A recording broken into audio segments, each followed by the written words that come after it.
pada waktu Pak Toto ini dimandikan jenazahnya, anak-anak Pak Toto itu melihat sendiri ada belatung yang keluar dari mulut Pak Toto. Dan jumlahnya itu banyak sekali. Mereka pun baca bismillah. Sekali lagi jenazah Pak Toto itu dimasukkan ke liang lahat. Dan keempat kalinya jenazah Pak Toto nggak bisa untuk masuk ke liang lahat. Benar-benar nggak cukup. Akhirnya Pak Mudin ini bilang ke semua orang, "Bapak-bapak, ini sudah nggak ada cara lagi, Pak. Jenazahnya harus kita tekuk. Jenazahnya harus kita lipat."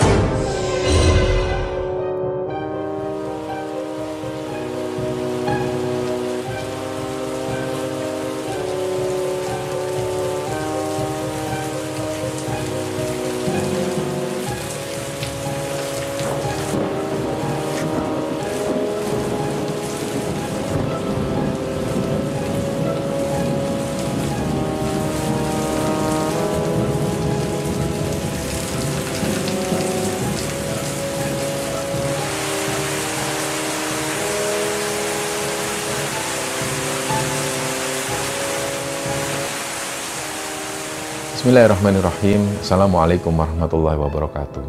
Sobat Kembara Sunyi dimanapun berada, pada kesempatan kali ini kami akan membagikan cerita yang dikirim oleh Sobat Kembara yang bernama Ina yang asalnya dari Semarang, Jawa Tengah. Sebelum kita masuk ke ceritanya, untuk teman-teman yang nonton tayangan ini dan belum subscribe, jangan lupa untuk subscribe lebih dulu agar channel Kembara Sunyi ini lebih berkembang lagi dan kami lebih bersemangat lagi dalam membuat konten-konten terbaru di Kembara Sunyi.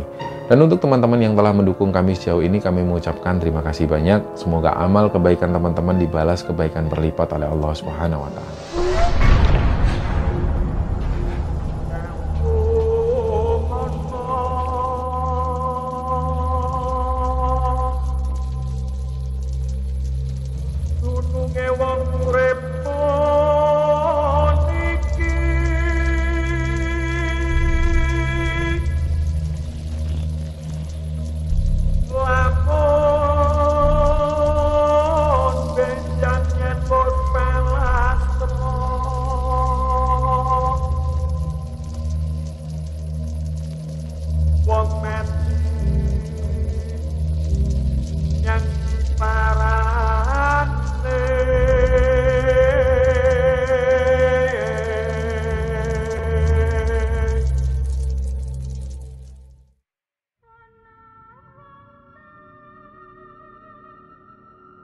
Cerita di episode kali ini teman-teman, ceritanya dikirim oleh Sobat Kembara yang bernama Ina. Jadi untuk saat ini Ina tinggal di kota Semarang. Dia tinggal di sana bersama suami dan juga ketiga orang anaknya. Nah di sini Ina ini ingin menceritakan kejadian yang dulu pernah dia alami. Dimana waktu itu Ina ini masih duduk di bangku SD. Jadi pada saat kami membaca email dari Ina ini dan juga langsung konfirmasi dengan beliau, memang yang diceritakan Ina ini sangat pedih di masa-masa kecilnya itu. Dia pernah mengalami beberapa situasi yang membuat dia dan juga keluarganya itu nggak nyaman. Dan selain daripada itu juga, Ina ini sering mengalami perundungan atau dibully oleh beberapa tetangganya.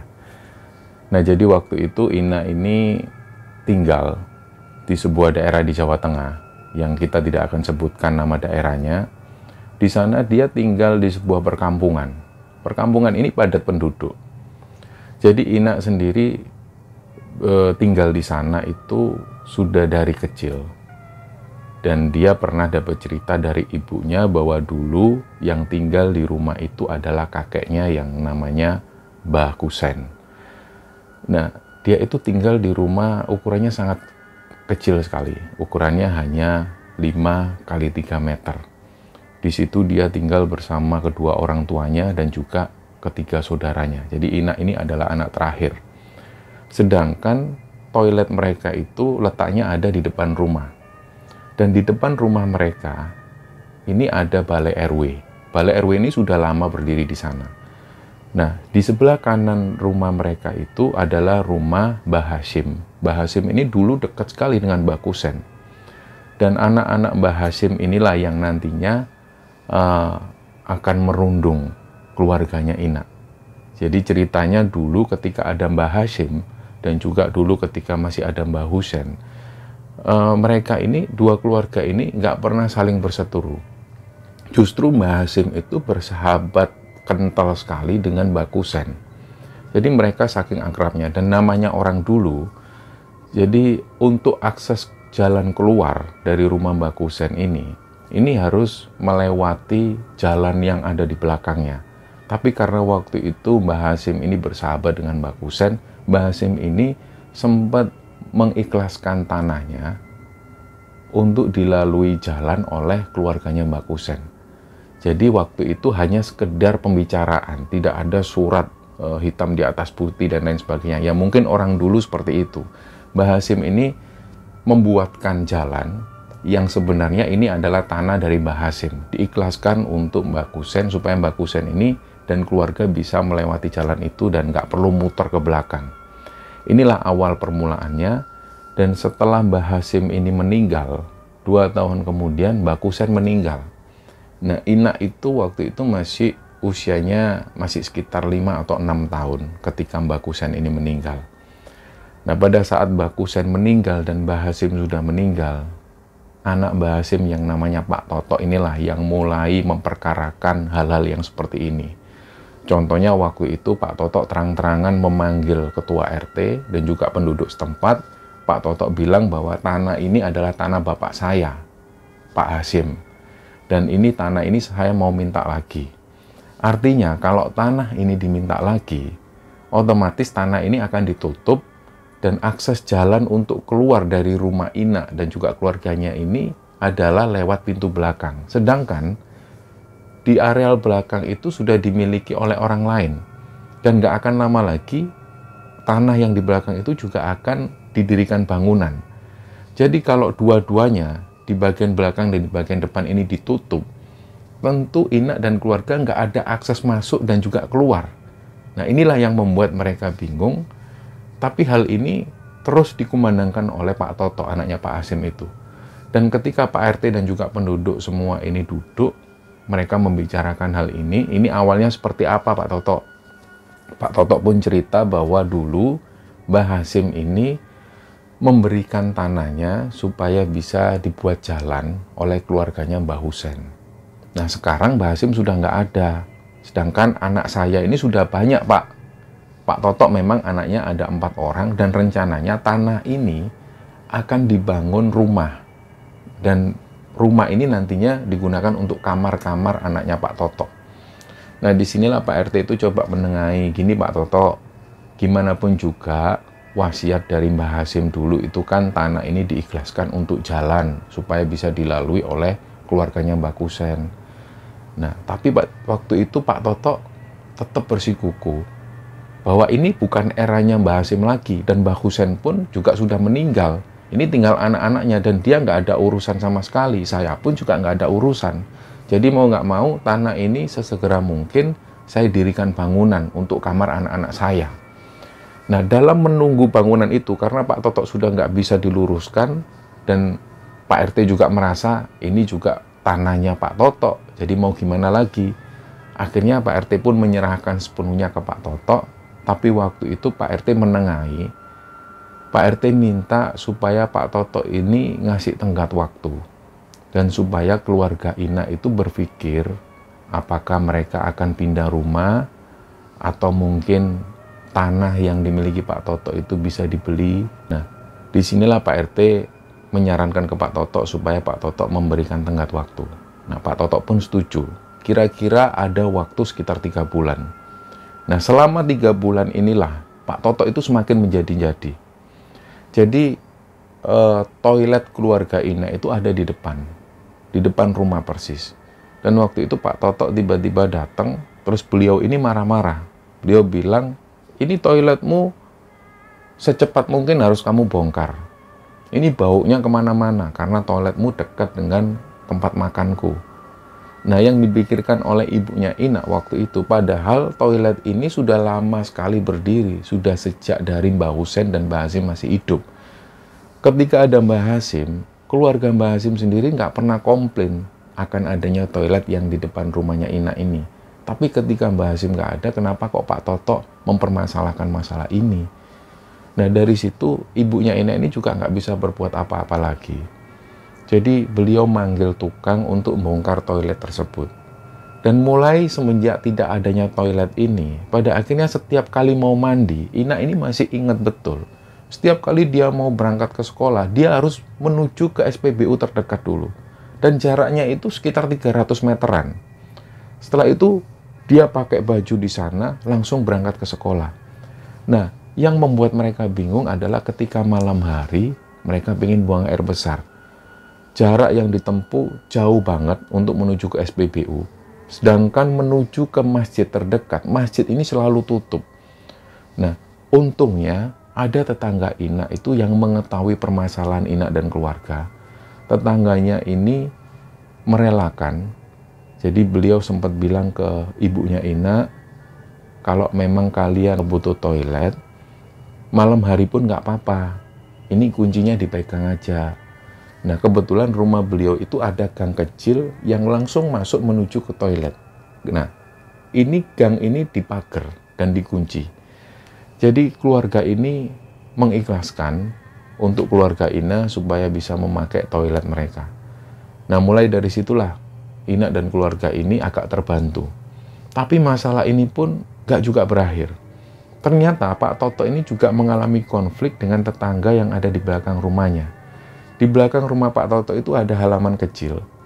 Dan tetangganya itu punya halaman yang cukup besar. Nah, ternyata selama ini Pak Toto itu sudah menanam pohon mangga dan juga pohon pepaya. Yang memang Pak Toto itu sengaja menanam pohon mangga tersebut agak menjorok masuk ke tanah tetangganya itu. Pada akhirnya pas waktu tetangganya ini mau bangun rumah, beliau itu mau bangun pagar, Pak Toto nggak terima. Karena menurut Pak Toto, loh ini kan tanahku. Ini buktinya pohon mangga sama pohon pepaya tak tanam di sana. Jadi ini batas wilayahku. Kalau memang nggak percaya, ayo lihat surat-suratmu mana. Nah, Pak Toto ini tahu persis kelemahan orang-orang yang ada di sana. Mereka itu lemah dengan hal-hal yang seperti itu. Misalnya untuk menunjukkan sertifikat tanah dan lain sebagainya, mereka lemah. Karena umumnya tanah-tanah ini didapatkan dari orang tua, bahkan sesepuh-sesepuh mereka, yang mereka sendiri mungkin sudah kehilangan surat tanah itu. Jadi dari situ, sekali lagi Pak Toto ini menang. Dan pada akhirnya, tetangga yang ada di belakang rumah Pak Toto itu membangun pagar di luar pohon mangga dan juga pohon pepaya yang ditanam Pak Toto. Nah inilah untuk pertama kalinya tetangga itu mengetahui Pak Toto ini memang licik. Dulu ketika ada Mbah Hasim, Pak Toto sama sekali nggak pernah berkoar-koar seperti ini. Dia orangnya sangat takut sekali dengan Mbah Hasim. Tapi ketika Mbah Hasim nggak ada, Pak Toto selalu berulah seperti ini. Dan pada akhirnya setelah urusan konflik dengan tetangga yang ada di belakangnya itu selesai, Pak Toto merasa senang. Beberapa hari setelah itu ada lagi kejadian di mana waktu itu Ina ini mau berangkat ke sekolah.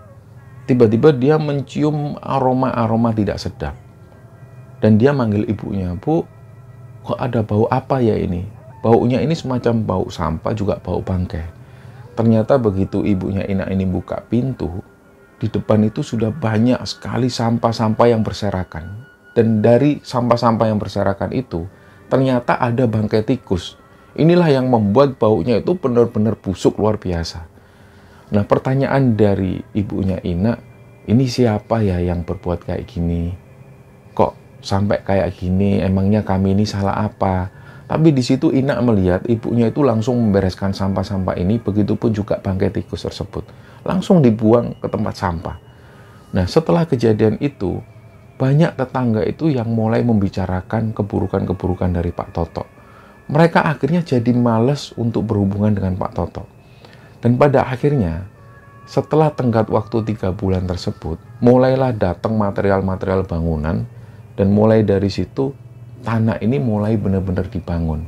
Sedangkan keluarga Ina sendiri, mereka itu masih bingung, mereka harus tinggal di mana. Mereka belum punya rencana sama sekali. Apalagi Ina waktu itu masih duduk di bangku kelas 6 SD, dan sekolahnya ini masih lama. Jadi dari situ, ibunya juga punya pikiran, nggak mungkin mereka harus pindah tempat yang lebih jauh lagi. Karena Ina masih sekolah di SD itu, jadi ibunya ini bingung. Pada akhirnya ketika bangunan ini sudah mulai berdiri, mereka sudah benar-benar nggak bisa lewat. Dan sampai pada akhirnya, ibunya Ina ini menghubungi Pak RT.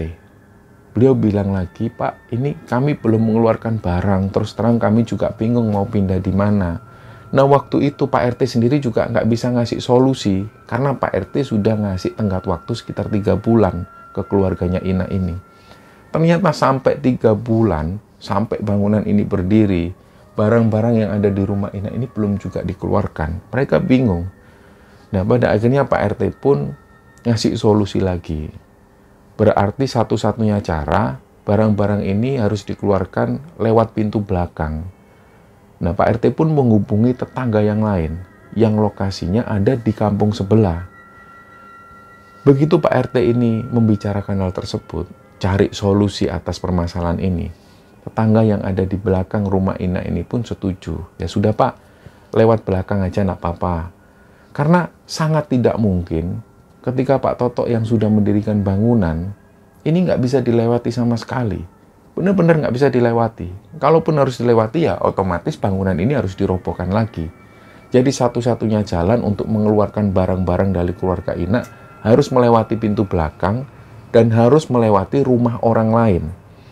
Nah, mulailah satu persatu barang-barang ini dikeluarkan. Hal itu membutuhkan waktu sampai sore harian. Ketika barang-barang ini sudah keluar semua, barang-barang ini posisinya ada di depan rumah tetangganya yang ada di belakang rumah itu. Dan waktu itu, ibunya ini juga nggak tahu lagi harus berbuat apa. Ini barang-barang harus dibawa kemana. Mereka sendiri bingung. Mereka belum punya tempat tinggal. Nah, ada cerita tersendiri kenapa Ina ini dan keluarga masih belum punya tempat tinggal. Mungkin ada teman-teman yang bertanya, saudaranya kemana? Nah, memang ibunya Ina ini adalah anak tunggal. Dan dia nggak punya saudara lagi. Kabarnya ada juga sepupu-sepupu dari ibunya Ina, itu pun mereka sudah hidup dengan sendiri-sendiri. Dan mereka itu hidup dengan cuek. Mereka sama sekali nggak pernah mau tahu kabar dari saudara-saudaranya. Nah, inilah yang membuat akhirnya ibunya Ina waktu itu juga bingung. Mereka harus kemana? Karena sudah nggak ada lagi sanak famili, dia sudah nggak punya kenalan. Dan pada akhirnya, malam itu sekitar jam 9 malam, mungkin Ina ini saking ngantuknya, dia itu sampai tertidur di antara tas-tas yang tergeletak di sana. Dengan kondisi yang seperti itu, tetangga yang ada di sana ini pun juga nggak mau tahu. Nggak ada satupun yang menawarkan ke ibunya Ina dan juga Ina supaya mereka masuk ke rumah atau mungkin mereka menawarkan tempat tinggal. Jadi di situ mereka cuek. Pintu rumah tetangga ini tertutup semua. Sekitar jam 10 malam, Ina ini sudah mulai merasa kedinginan. Jadi ibunya itu nutupin selimut. Begitupun juga dengan kakak-kakaknya Ina yang lain. Mungkin kakak-kakaknya kondisinya sudah agak lebih besar dibanding dengan Ina. Jadi mereka lebih bisa menyesuaikan diri. Nah, pada akhirnya kakaknya ini jalan sendirian. Gak lama setelah itu kakaknya ini balik dan dia bilang ke ibunya Ina, Bu, itu di masjid pagernya bukaan, Bu. Gimana kalau kita tidur di sana aja? Ya sudah, ayo gendongan adikmu itu. Nah, Ina ini digendong menuju ke masjid itu. Jadi malam itu mereka tidur di masjid, sedangkan barang-barang mereka ini masih tertinggal di sana. Sekitar subuh hari, marbot masjid ini datang membangunkan ibunya Ina, beserta juga Ina dan saudara-saudaranya. Mereka semua dibangunkan. Setelah itu mereka sholat subuh berjamaah. Setelah sholat subuh berjamaah, mereka kembali ke tempat di mana barang-barang mereka ini ditinggal. Begitu mereka kembali, ternyata ada beberapa barang-barang ini yang sudah hilang. Nah, ibunya itu juga heran. Padahal barang-barang yang dimiliki ibunya ini juga bisa dikatakan barang-barang yang tidak berharga. Tapi kenapa kok ada yang hilang? Siapa yang ambil? Ketika dicek sekali lagi, ternyata tas-tas itu berisi beberapa baju-baju dari saudara-saudaranya Ina. Nah, ibunya pun juga mengabaikan, ya sudahlah, biarinlah. Yang penting barang-barang ini segera dipindahkan. Nggak lama setelah itu datanglah gurunya Ina. Nah, gurunya Ina ini sengaja datang ke sana karena beliau mendapat informasi Ina terusir dari rumahnya itu dari tetangga-tetangga Ina. Begitu gurunya ini datang, namanya Bu Sinta itu langsung ngomong ke ibunya Ina, "Bu, sementara tinggal di rumah saya aja. Nggak apa-apa meskipun sempit, yang penting ada tempat tinggal." Nah, Ina ingat betul hal itu, tentang kebaikan-kebaikan dari Bu Sinta itu. Akhirnya mereka menuju ke rumah Bu Sinta. Di sana Bu Sinta itu punya sebuah kamar. Kamar ini ukurannya lebih besar dari rumah Ina yang sebelumnya. Disitulah mereka tinggal, dan nggak kerasa pada akhirnya mereka tinggal di sana sudah hampir sekitar 4 bulanan lebih. Dan ketika setiap bulan, ketika ibunya Ina ini gajian, ibunya itu selalu menyisihkan uang dan diserahkan ke Bu Sinta. Tapi Bu Sinta itu nggak mau. Bu Sinta itu bilang bahwa ini adalah amanat dari orang tuanya. Orang tuanya ini pernah berpesan, ketika nantinya ada orang yang butuh tempat tinggal, butuh makan, kamu tampung mereka. Ternyata inilah ketika ibunya Ina ini datang, pesan dari orang tua Bu Sinta inilah yang selalu diingat. Akhirnya Bu Ina itu pun diberi tempat tinggal. Bahkan ketika keluarga Bu Sinta makan, Bu Sinta itu selalu ngasih makanan juga ke Ina dan juga keluarganya. Nah, setelah hal ini berlalu, mereka ini dengar kabar bahwa pada waktu itu Pak Toto ini mulai sakit-sakitan. Setelah itu mereka nggak tahu lagi kabar Pak Toto seperti apa. Nah, singkat cerita, pada saat Ina ini duduk di bangku SMP, Ina dan keluarga ini sudah pindah ke tempat yang lebih baik.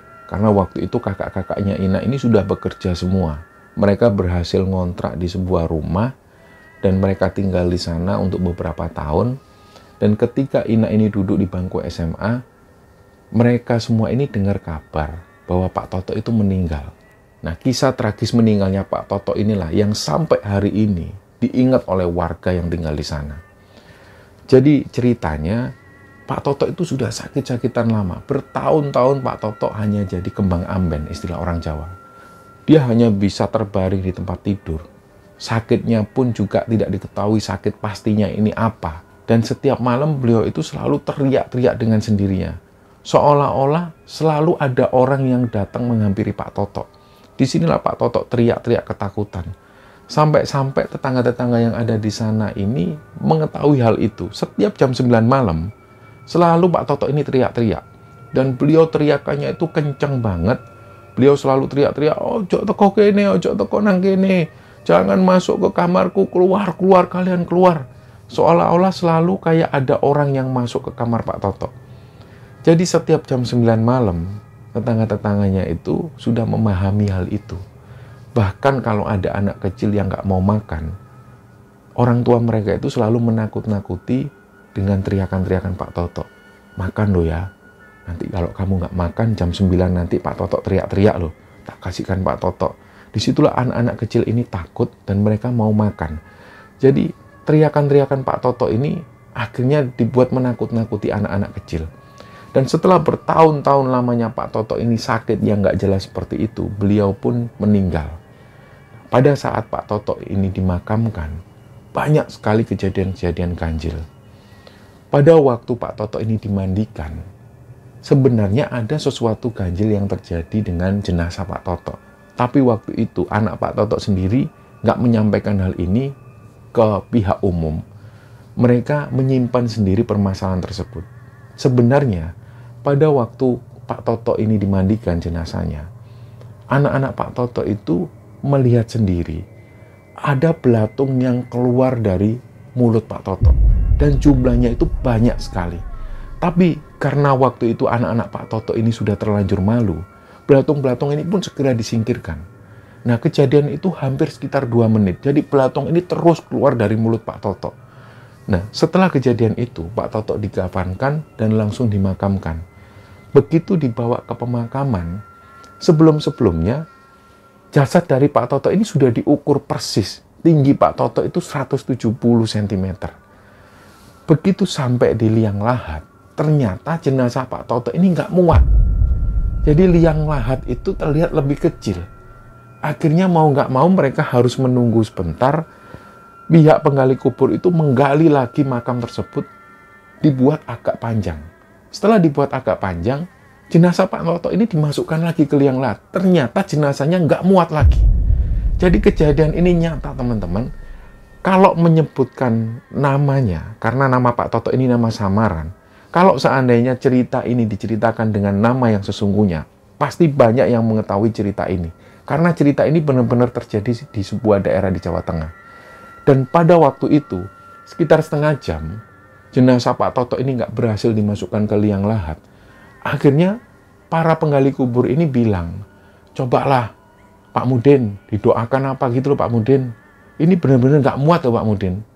Waktu itu orang-orang ini juga bingung. Dan beberapa di antara mereka itu sudah memahami. Mereka sudah meramalkan jauh-jauh hari. Karena Pak Toto ini jadi bahan pembicaraan ketika Pak Toto itu sakit. Orang ini gimana ya matinya nanti ya? Pasti banyak kejadian aneh. Dan ternyata benar. Kejadian aneh ini benar-benar terjadi. Jenazah Pak Toto nggak muat untuk masuk di liang lahat. Setelah itu Pak Mudin berpikir sejenak. Dan nggak lama setelah itu Pak Mudin bilang, Bapak-bapak semua yang ada di sini, ayo kita membacakan Al-Fatihah untuk almarhum Pak Toto. Kita berdoa, kita bermohon pada Allah supaya jenazah Pak Toto ini diterima di sisinya. Dan terutama jenazah Pak Toto ini tidak mengalami kesulitan apapun ketika nanti kita masukkan ke liang lahat. Akhirnya setuju nggih? Nggih, mereka pun membacakan Al-Fatihah. Al-Fatihah. Setelah Al-Fatihah ini dibacakan, pada saat semua pengantar jenazah ini mengucapkan amin, tiba-tiba mereka ini dengar ada suara petir yang kencang banget. Sampai-sampai mereka itu ketakutan semua. Dan mereka berusaha mencari tempat berteduh karena tiba-tiba waktu itu hujan turun dengan derasnya. Nah, mereka ini bingung karena mereka semua mencari tempat berteduh. Mereka itu sampai lupa bahwa jenazah Pak Toto ini ditinggal di sana. Nah, akhirnya orang-orang ini bilang, loh itu gimana itu jenazah Pak Toto itu? Akhirnya jenazah Pak Toto ini dibawa menuju ke tempat berteduh. Jadi di antara makam itu ada sebuah bangunan. Biasanya bangunan ini difungsikan untuk para peziarah. Diletakkan di sanalah jenazah Pak Toto ini sambil menunggu hujan reda. Sampai sekitar setengah jam, hujan ini belum juga reda. Dan orang-orang yang ada di sana ini mulai membicarakan Pak Toto semasa hidupnya. Nah, pas waktu itu ada satu orang yang ngomongin Pak Toto. Ya wajar lah ya, dulu kan beliau itu seperti itu. Kita tahulah, dapat cerita banyak.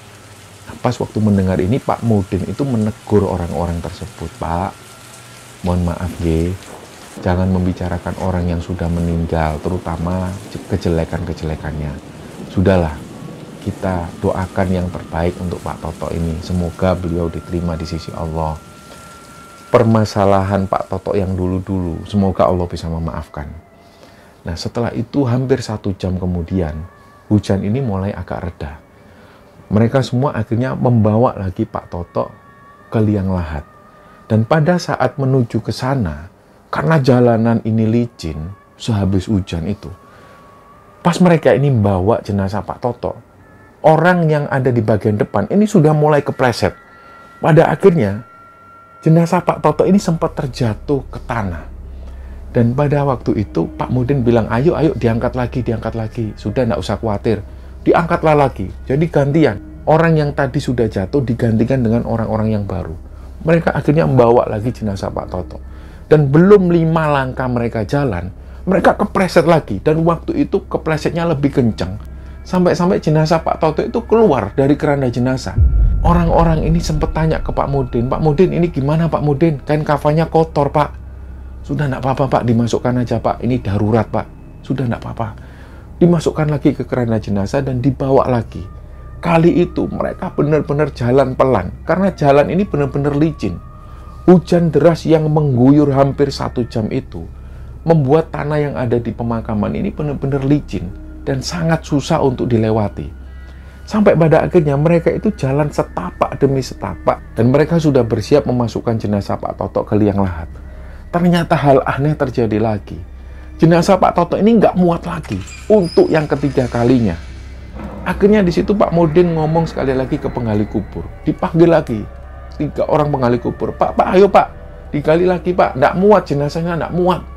Digali lagi lah oleh mereka. Banyak orang yang menyaksikan kejadian waktu itu. Begitu digali agak panjang dan benar-benar mentok ke batu nisan yang lain. Akhirnya di situ penggali kubur bilang, "Pak, sudah nggak bisa lagi, Pak. Ini sudah makamnya orang lain. Sudah nggak bisa lagi, ini mentok. Coba, Pak, yang di ujung kakinya, Pak, digali lagi, Pak." "Sudah nggak bisa, Pak Mudin. Sudah kelihatan jenazahnya orang lain." "Ya sudah, kalau gitu, ayo kita baca bismillah." Mereka pun baca bismillah. Sekali lagi jenazah Pak Toto itu dimasukkan ke liang lahat. Dan keempat kalinya, jenazah Pak Toto nggak bisa untuk masuk ke liang lahat. Benar-benar nggak cukup. Dan seolah-olah jenazah dari Pak Toto itu memanjang. Padahal pas diukur lagi dengan meteran itu, jasad Pak Toto ini masih sama, 170 cm. Persis, nggak lebih sedikit pun.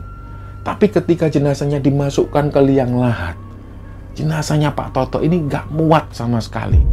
Dan ketika liang lahat ini diukur oleh orang-orang, panjang dari liang lahat ini sekitar 2 meteran. Jadi benar-benar hal yang tidak masuk akal sama sekali, kecuali kehendak dari Allah Subhanahu wa Ta'ala. Jenazah Pak Toto benar-benar nggak muat untuk masuk di liang lahat. Waktu itu, 3 orang anak Pak Toto yang semuanya laki-laki ini, semuanya menangis melihat kejadian waktu itu. Ditambah juga kondisi mereka ini, ada yang basah kuyup, ada yang sudah kotor karena beberapa kali terjatuh. Mereka sudah lelah menyaksikan hal seperti itu. Akhirnya Pak Mudin ini bilang ke semua orang, "Bapak-bapak, ini sudah nggak ada cara lagi, Pak. Jenazahnya harus kita tekuk, jenazahnya harus kita lipat." Mendengar Pak Mudin ngomong seperti ini, anak-anak Pak Toto itu semakin menangis histeris. Karena waktu itu orang-orang sudah capek, sudah lelah, mereka pun mengiyakan pernyataan dari Pak Mudin. "Ya sudah Pak Mudin, ayo semua ayo. Ini sudah sore nih, ayo. Akhirnya jenazah Pak Toto ini dibawa, dan ketika dimasukkan ke liang lahat memang nggak muat. Dan pada akhirnya saat itulah jenazah Pak Toto ini berhasil masuk ke liang lahat dengan kondisi kaki yang melipat. Setelah itu mereka berdoa untuk beberapa saat, dan akhirnya mereka pun pulang. Nah, setelah kembali pulang ke rumah, cerita tentang jenazah Pak Toto yang dilipat itu mulai menyebar kemana-mana. Sampai pada akhirnya keluarga Ina ini pun mendengar hal itu. Mereka sampai juga nggak habis pikir, kenapa ya kok bisa sampai seperti itu. Ternyata di malam-malam selanjutnya setelah Pak Toto ini meninggal, banyak kejadian-kejadian aneh yang terjadi di kampung tersebut. Ada banyak orang yang melihat penampakan Pak Toto ini yang tingginya hampir 2 meter. Pak Toto ini cuma berdiri di depan rumahnya sambil melihat keadaan kampung. Jadi kayak orang linglung. Setelah itu beliau masuk lagi ke rumah. Nah, kejadian penampakan Pak Toto ini sering terjadi bahkan hampir setiap malam. Dan setiap jam 9 malam, seperti layaknya Pak Toto masih hidup, setiap jam 9 malam orang-orang ini selalu mendengar teriakan-teriakan dari Pak Toto dari dalam rumah. Padahal Pak Toto ini sudah meninggal, tapi orang-orang masih mendengar suara teriakan-teriakan Pak Toto. Dan teriakannya itu sama persis seperti Pak Toto waktu masih hidup. Mereka ini mendengar Pak Toto itu teriak-teriak, "Ojo mlebu omahku, metu. Ojo mlebu kamarku, metu." Dan kejadian itu terjadi sampai hampir sekitar 2 mingguan. Setelah 2 minggu itu, akhirnya banyak dari orang-orang ini yang mulai mengabaikan. Mereka mulai cuek. Setiap jam 9 malam, ketika mereka mendengar ada suara Pak Toto teriak-teriak, mereka cuek. Jadi penampakan sosok Pak Toto ini sudah nggak lagi dilihat oleh warga. Dan suara-suara Pak Toto yang teriak-teriak di setiap jam 9 malam, ini juga nggak lagi terdengar. Tapi cerita fenomenal tentang jenazah Pak Toto yang waktu meninggal ini harus dilipat, ini masih diingat oleh warga, bahkan sampai hari ini. Dan cerita ini merupakan cerita urban legend di sana. Banyak sekali orang-orang yang mengetahui cerita tentang ini, dan pada akhirnya mereka itu menjadikan cerita Pak Toto ini sebagai pelajaran bagi mereka. Nah, cerita inilah teman-teman yang diceritakan oleh Ina kepada Kembara Sunyi, dan semoga kisah ini bisa kita ambil hikmah dan bisa kita ambil pelajaran di dalamnya. Mohon maaf kalau ada salah-salah kata. Wassalamualaikum warahmatullahi wabarakatuh.